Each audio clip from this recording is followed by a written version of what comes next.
ठीक है बेटा। तो ये हमारा रहा पेपर क्रोमेटोग्राफी के बारे में स्टडी कर लिया हम लोगों ने। ठीक है, उसमें लिखिए बेटा, paper chromatography is the most simplest type of chromatography.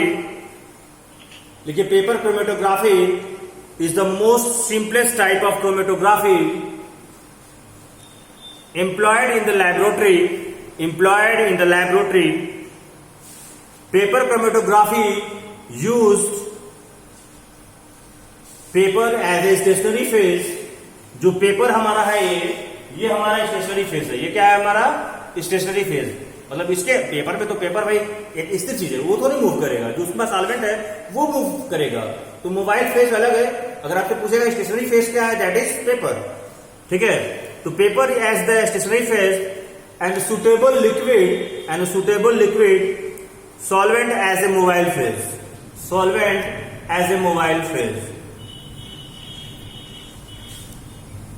Next point लिखिए, paper chromatography is based upon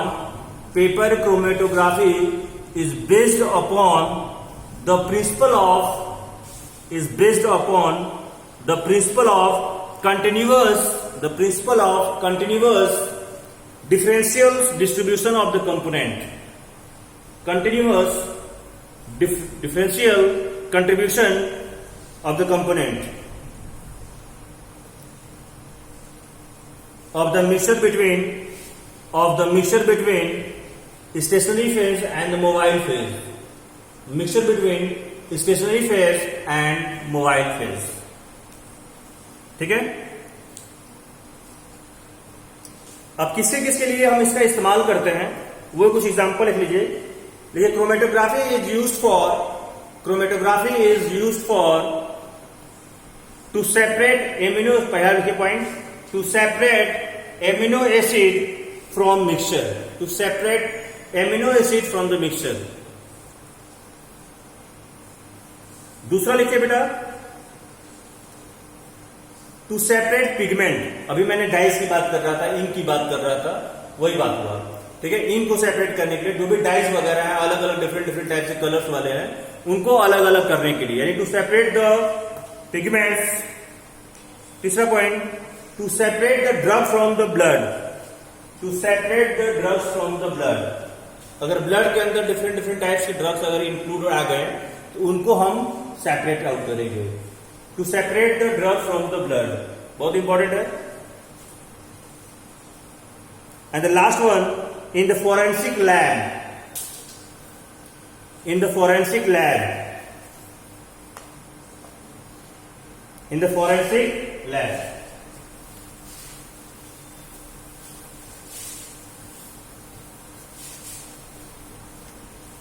now write the heading, separation of two immiscible liquid, separation of two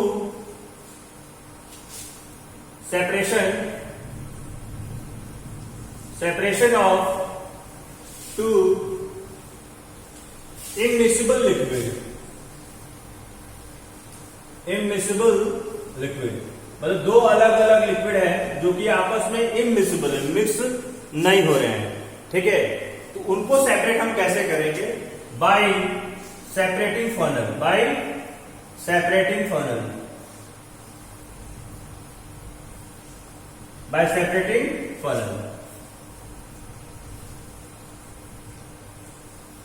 ठीक है, फिगर हम लोग ड्रॉ कर लेते हैं।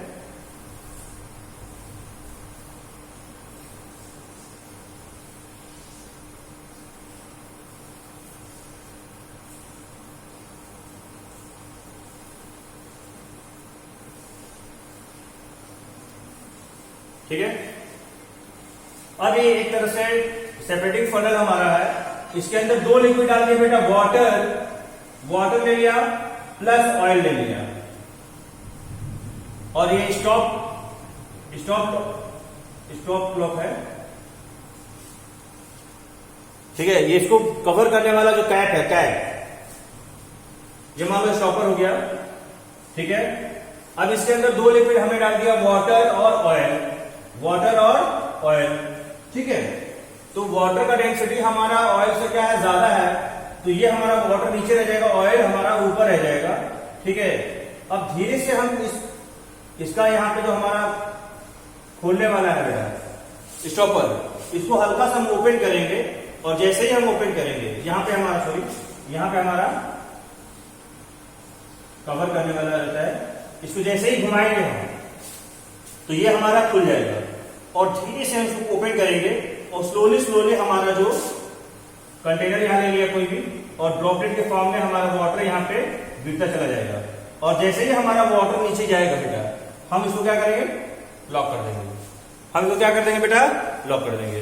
तो हमारा ऑयल कहां रह जाएगा बेटा, ऊपर, और वाटर हमारा कहां जाएगा, बीकर के अंदर में। तो हम लोग दो अलग अलग इमिसिबल लिक्विड है, दोनों को हमने क्या कर लिया, अलग अलग कर लिया। ठीक है, तो ये हमारा टेक्निक है to separate the two immiscible liquid by the separating funnel method द्वारा। ठीक है,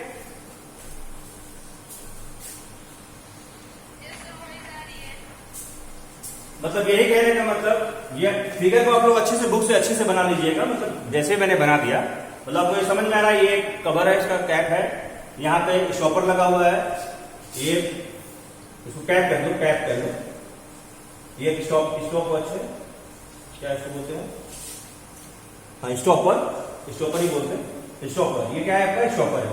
इसको ये लैब में भी है बेटा, कभी आप लोग आएंगे लैब में तो मैं आपको दिखाऊंगा, सेपरेटिंग फनल लैब में है।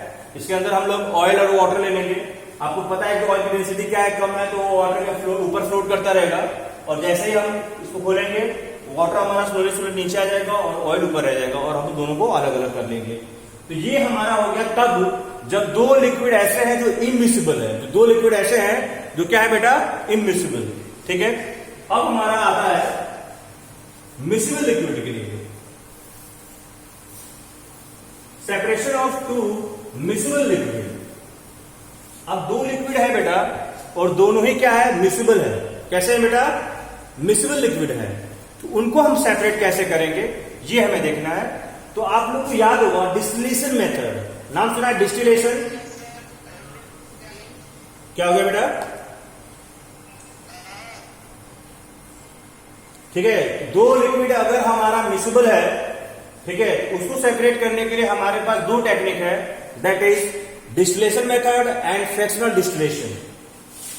पहला है डिस्टिलेशन मेथड,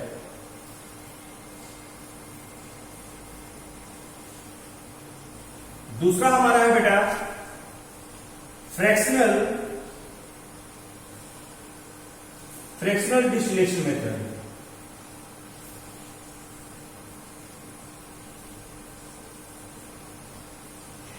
अब इसका कंसेप्ट मैं आपको बता देता हूं। इसका जो मेजर कंसेप्ट है, दोनों ही मिसिबल लिक्विड को सेपरेट कर रहा है, तो दोनों में डिफरेंस क्या है ये ज्यादा इंपॉर्टेंट है। अगर दो लिक्विड जो आपस में इमिसिबल है पर उनका बॉइलिंग पॉइंट का जो डिफरेंस है वो मोर देन 25 डिग्री सेल्सियस है, boiling point of two liquid difference भी मोर देन 25 डिग्री सेल्सियस। मान लीजिए कोई एक लिक्विड है ए है और एक लिक्विड आपका बी है, इसका बॉइलिंग पॉइंट मान लो 100 डिग्री सेल्सियस है और इसका बॉइलिंग पॉइंट मान लो 130 डिग्री सेल्सियस है। तो हम इसको डिस्टिलेशन मेथड के द्वारा सेपरेट आउट कर सकते हैं। ठीक है, but in case of fractional distillation, जब दोनों लिक्विड का डिफरेंस जो है बॉइलिंग पॉइंट का वो 25 डिग्री से कम के बीच में हो, जैसे मान लो in case of fractional distillation एक लिक्विड है जिसका बॉइलिंग पॉइंट 100 डिग्री सेल्सियस है और बी का बॉइलिंग पॉइंट आपका है 85 डिग्री सेल्सियस। ठीक है, तो बॉइलिंग पॉइंट की जो डिफरेंस है बहुत कम का है, उस टाइप के मिसिबल लिक्विड को सेपरेट आउट करने के लिए हम यूज करेंगे फ्रैक्शनल डिस्टिलेशन। और बॉइलिंग पॉइंट का डिफरेंस अगर मोर देन 25 डिग्री सेल्सियस है तो उसके लिए हम इस्तेमाल करेंगे बेटा डिस्टिलेशन टेक्निक। क्लियर हुआ बात? अब इसका फिगर हम लोग ड्रॉ कर लेते हैं। इसका फिगर हम लोग ड्रॉ करेंगे। ठीक है, एक बार मैं आपको फिर से बता देता हूं, distillation and fractional distillation both technique are use to separate two miscible liquid, but the difference is that अगर दोनों लिक्विड के बीच का जो टेम्परेचर है, जो आपस का उनका टेम्परेचर है, उनके बीच का अंतर अगर बेटा 25 डिग्री या 20 डिग्री से ऊपर का डिफरेंस है, तो उन टाइप के लिक्विड के मिक्सचर को सेपरेट करने के लिए हम डिस्टिलेशन टेक्निक इस्तेमाल करते हैं। लेकिन अगर कोई दो लिक्विड है और दोनों लिक्विड का बॉइलिंग पॉइंट का डिफरेंस 10 डिग्री का अंतर है, तो 15 डिग्री का अंतर है, तो उसके लिए हम फ्रैक्शनल डिस्टिलेशन का इस्तेमाल करेंगे। ठीक है, ये है मेजर डिफरेंस। ठीक है, बाकी दोनों ही क्या है, distillation method, fractional distillation method, process दोनों का सेम है, थोड़ा सा अलग है। फिगर अभी बनाऊंगा तो उससे आपको समझ में आ जाएगा तो डिफरेंस कहां पे आ रहा है, उससे आपको क्लियर करा देता हूं आपको।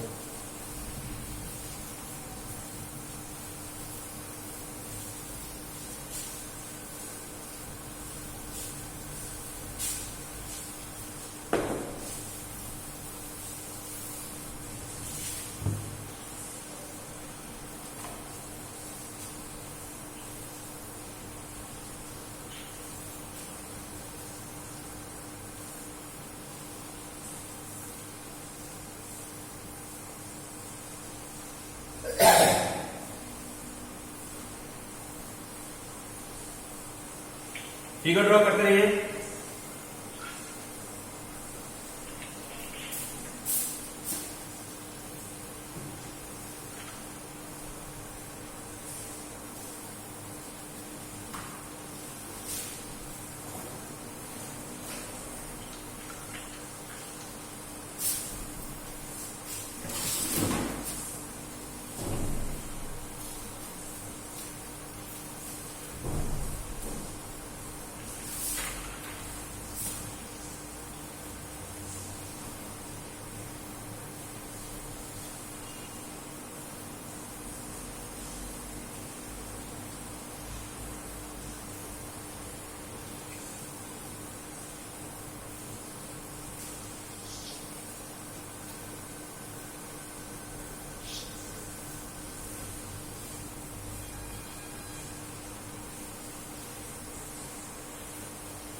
ठीक है बेटा। अब ये देखिए फिगर, देखिए जो भी बन गया रैंडम बन गया, ठीक है, जैसा भी है, ठीक है। फिगर देखिए डिस्टिलेशन का मैंने फिगर बनाया हुआ है।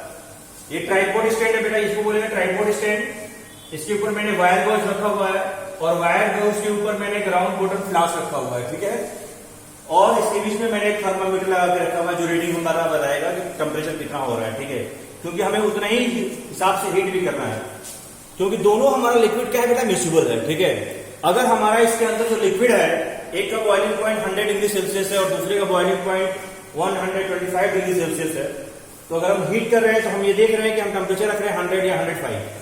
तो 100 और 105 रखेंगे तो जो हमारा पहला लिक्विड है ए, वो बॉइल्ड होकर वेपर में कन्वर्ट होता चला जाएगा, ठीक है। लेकिन हमें ये थर्मोमीटर से ये रीडिंग को देखते रहना है, ये नहीं कि अचानक हमारा टेम्परेचर अचानक 130 135 पहुंच गया तो 130 और 135 अगर पहुंचेगा तो दूसरा लिक्विड भी वेपर फॉर्म में कन्वर्ट होकर उसके साथ मिक्स हो जाएगा, तब हमारा सेपरेशन पूरी तरह से कंप्लीटली परफेक्ट नहीं हो पाएगा। तो इसी चीज के लिए हमने थर्मोमीटर यहाँ लगा के रखा हुआ है, तो आपको टेम्परेचर का रीडिंग पता चलता रहे। तो हम शुरुआत में 100 से 2 लिक्विड अगर हमने लिया हुआ है, अगर एक का 100 डिग्री दूसरे का 130 है, तो हम लगभग 100 से प्लस में रखेंगे और 110 से कम पे रखेंगे टेम्परेचर को। तब तक रखेंगे जब तक कि ये सारा ए वाला जो लिक्विड है यहाँ से वेपर फॉर्म कन्वर्ट होके इस वेपर से यहाँ जाएगा और यहाँ कंडेंसर में जाकर वो लिक्विड में कन्वर्ट हो जाएगा, गैस कन्वर्ट हो जाएगा लिक्विड में कंडेंसर में, और यहाँ जाके यहाँ कलेक्ट हो जाएगा। एक टाइम ऐसा आएगा कि जब एक भी मॉलिक्यूल्स वेपराइज नहीं होगा, इट मीन्स दैट एट 100 वाले पे, इसका मतलब है कि जो पहला हमारा लिक्विड था वो क्या हो चुका है, इवेपरेट हो चुका है, इवेपरेट हो चुका है। अब हम क्या करेंगे, टेम्परेचर को बढ़ा देंगे। अब हम टेम्परेचर क्या करेंगे बेटा, बढ़ा देंगे। अब 130 वाला को निकाल लेंगे अलग से, या फिर उसी में उसको छोड़ देंगे। एक अलग हमने कर लिया, दूसरा अपने आप क्या हो गया हमारा, उसमें बचा रह गया। तो यही हमारा टेक्निक है बेटा, ये हमारा डिस्टिलेशन टेक्निक है, ठीक है। नेक्स्ट हमारा है बेटा फ्रैक्शनल डिस्टिलेशन। अब उसमें हम लोग फ्रैक्शनल कॉलम लगा देते हैं। फिगर सारा सेम टू सेम यही रहता है, बस हम यहाँ पे थर्मामीटर की जगह पे थर्मामीटर तो हमारा रहेगा, पर इसके साथ साथ हमारे पास यहाँ पे फ्रैक्शनल कॉलम भी बना देते हैं इसके अंदर, फ्रैक्शनल कॉलम। फ्रैक्शनल कॉलम बनाने से बेनिफिट ये रहता है कि जो हमारा गैस है वो ऐसे मूव करके ऐसे ऐसे करके जाएगा, ठीक है। क्योंकि जो हमारा दोनों लिक्विड का जो बॉइलिंग पॉइंट का जो डिफरेंस है वो बहुत ज्यादा डिफरेंस नहीं है, क्योंकि हम एडजस्ट तो करना चाह रहे हैं थर्मामीटर में कि हमारा उतना पे हो, लेकिन कभी अचानक अगर आपका थोड़ा सा भी टेम्परेचर ऊपर जाता है तो ये लिक्विड अगर बॉयल करके वेपर में कन्वर्ट हुआ भी है तो उसके साथ मिक्स होने में उसको टाइम लगेगा फ्रैक्शनल कॉलम लगाने की वजह से। इससे पहले कि पहला वाला जो लिक्विड है हमारा यहाँ कंडेंसर से पास होकर कंडेंस होकर लिक्विड में कन्वर्ट हो चुका रहेगा, इसीलिए हम उसमें फ्रैक्शनल कॉलम लगा देते हैं। क्लियर हुआ? तो ये चीज हमारा था फ्रैक्शनल डिस्टिलेशन और डिस्टिलेशन। अब हमको लग रहा है इस टॉपिक से रिलेटेड अभी चैप्टर कंप्लीट हो गया, ठीक है।